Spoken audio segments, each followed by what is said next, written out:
Waktu itu sekitar jam 11 malam, ketika 3 masyarakat kampung sedang ronda, berkeliling kampung sekalian ambil jempitan dari rumah ke rumah. Ketiganya heran merasakan mobil berhenti di depan makam. Makam itu ada di ujung kampung, jaraknya sekitar 100 meter dari rumah paling dekat. Hal yang tidak biasa, mendekati larut malam, ada mobil yang berhenti di sana. Jangankan berhenti, ruas jalan di samping timur kampung itu jarang dilalui. Ditambah lagi mobil, ruas jalannya telah corblok, tetapi beberapa bagian telah rusak. Di tempat itu memang diketahui angker. Tempatnya gelap serta sepi. Dekat sungai yang dipenuhi pohon bambu serta semak belukar. Orang Jawa biasa mengatakan singkup atau wingit, bersamaan kata tempat yang angker. Aura di tempat itu terasa tidak sama, seperti ada suatu hal. Ketiga peronda itu berpikir sesaat, kemudian setuju memberanikan diri untuk mendekati mobil warna putih yang masih mulus. Mereka perlahan-lahan memperhatikan kabin mobil.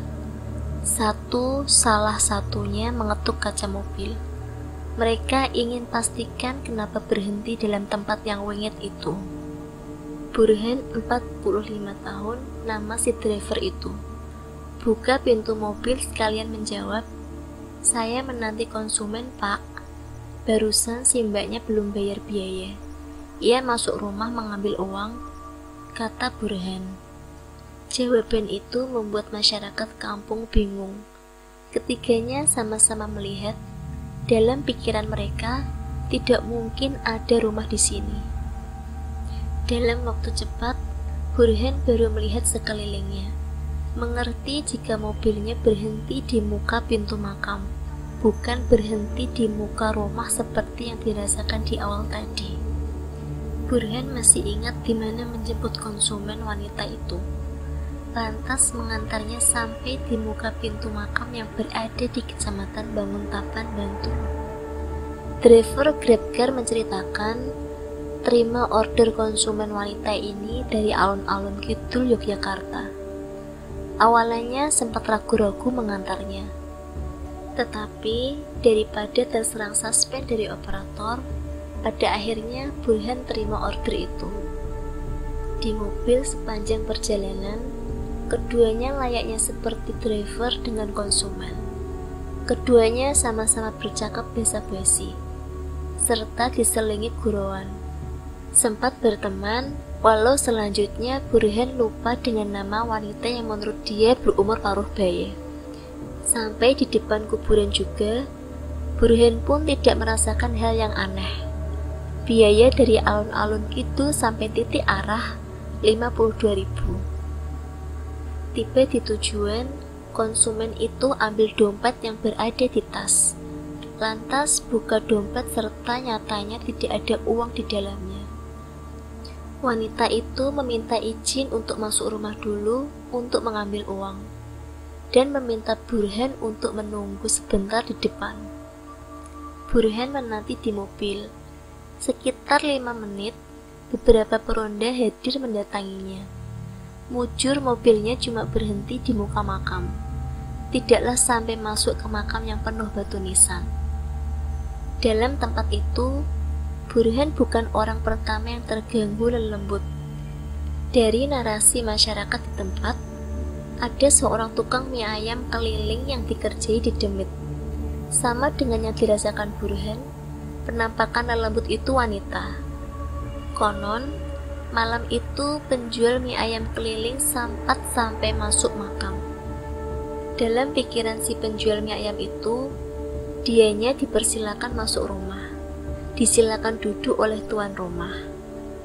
Sempat bercakap lama di sana, sekalian temani si wanita itu makan mie ayam yang ditawarkan. Rupanya tidak ada rasa kenyang. Wanita itu terus nambah sampai bermangkok-mangkok. Tukang mie ayam itu sampai lupa telah berapakah mangkok yang dibuatnya untuk wanita itu. Ia mulai berprasangka buruk. Ia lantas sadar tidak duduk di bangku, tetapi di atas batu nisan. Si penjual mie ayam itu spontan tunggang langgang, sekalian berteriak ke arah kampung paling dekat. Beberapa masyarakat keluar rumah, ikut juga menolong keluarkan gerobak mie dari dalam makam. Lain tukang ojek online yang terkena apes, ia tidak mengerti dan dia pun tidak tahu kalau motor yang dikendarainya diboncengi di demit. Ada seseorang yang menyaksikannya. Waktu itu, Andri 30 tahun sedang lewat perlahan melalui ruas jalan Lempuyangan. Saat itu belum malam, baru kira-kira jam 21.00. Ia shock waktu disalip pengemudi ojek online yang diboncengi dan lembut. Waktu motornya didahului, dedemit itu melihat ke arahnya. Mukanya pucat, serta tatapannya kosong.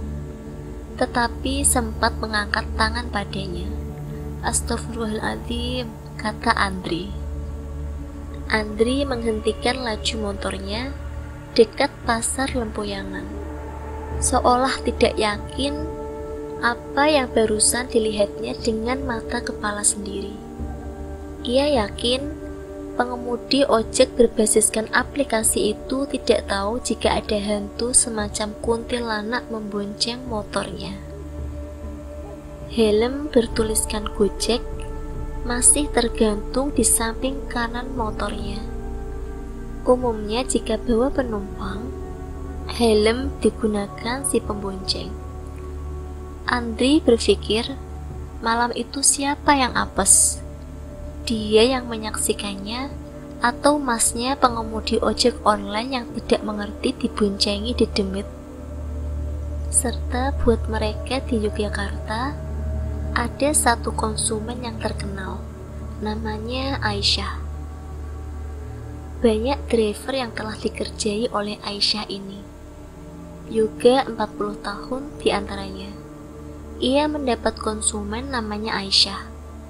Naik dari satu mall di Malioboro dengan titik arah di wilayah Mejinglor di Kecamatan Godean, Sleman. Ia mulai memboncengkan Aisyah kira-kira jam 9 malam. Sebelum mall tutup. Jarak Malioboro ke Mejinglor cukup jauh. Selama perjalanan seperti biasa, bercakap sekedarnya. Sampai di titik arah, Aisyah turun lantas membayarnya dengan selembar uang warna biru. Ia tidak meminta uang kembalian tersisa ongkosnya. Yoga terima uangnya serta langsung pamit pergi tinggalkan tempat itu.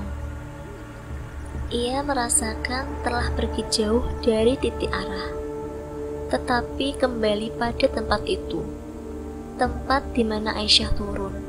Demikian terus. Ia capek serta hampir putus harapan. Lebih waktu ia mengerti titik arah tempat Aisyah turun. Ia masih ingat, waktu itu Aisyah turun lantas masuk satu rumah. Nyatanya rumah itu tidak ada. Yoga merinding serta berdoa sedapatnya. Sekalian mengontak rekan sama-sama ojek online meminta pertolongan. Minimal untuk memandunya supaya bisa keluar dari wilayah itu. Yoga akhirnya dapat keluar dari wilayah tersebut. Sesampai di perempatan ring roda, Yoga ingin tahu dengan uang yang diberi Aisyah. Uang itu dirogohnya dari saku celana jeans samping kanan. Nyatanya tidak ada uang kertas 50.000 di sakunya. Yang ada cuma selembar kain seukuran uang. Yoga bukan salah satu ojek online yang dikerjai Aisyah. Driver lain sempat juga merasakannya. Aisyah bukan hanya di Mejinglor dan juga di seputar pemakaman umum Kuncen, Wirobrejen, kota Yogyakarta. Rudi Antono, 45 tahun. Pernah mendapatkan order dari Aisyah ini sekitar jam 23.15 Aisyah pesan makanan atau GoFood, stik daging panggang yang dipesannya. Singkat cerita, Rudy telah membelikan pesanan serta mengantar ke rumah Aisyah. Titik arah ada di muka pasar Kuncen, tetapi titiknya meleset jauh sekali. Semakin dekat, titik tempat antar berada di makam Kuncen. Ia sangsi mengantar pesanan itu. Dilema baginya, jika tidak diantar, khawatir bisa mendapat nilai buruk dari operator. Uang pun tidak kembali sebab telah membelikan pesanan dengan menggunakan uang pribadi. Keduanya masih melakukan komunikasi melalui sarana chatting. Dalam chatnya, Aisyah membujuk minta pesanannya diantar sampai rumah. Si driver minta Aisyah yang keluar serta menjumpainya di tepi jalan. Kebimbangan Rudy nyatanya benar. Waktu Rudy minta sharing lokasi di mana Aisyah waktu itu berada, yang ditemukannya justru makam Kuncen blok 3 yang nisanya sudah rusak. Rudy spontan balik kanan serta menjalankan kendaraannya secepat kilat. Tunggang langgang tinggalkan tempat itu.